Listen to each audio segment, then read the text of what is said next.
విడుమొరతోడు అని వాళ్ళు వీళ్ళు ఎన్నెన్ని అన్న పసి పిల్లవాడు నవ్వాడు.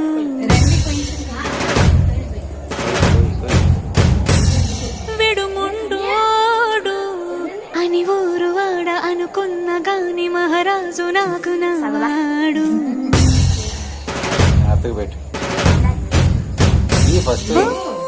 మాట పెడుసైనా మనసులో వెన్న రాయిలా ఉన్నవాడిలోన దేవుడెవరికి తెలుసును నాకన్నా. సూసేకి అగ్గిరవ్వ మాదిరే ఉంటాడే నా సావే.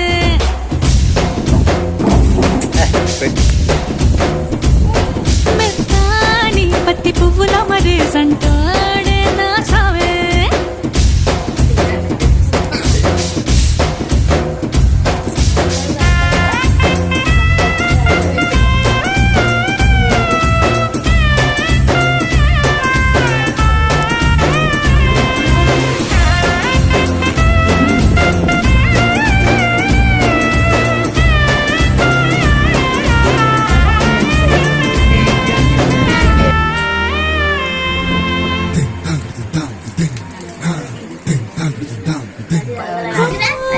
ఎర్రబడ్డ కళ్ళలో కోపమే నీకు తెలుసు, కళ్ళలో దాచుకున్న చెమ్మ నాకే తెలుసు.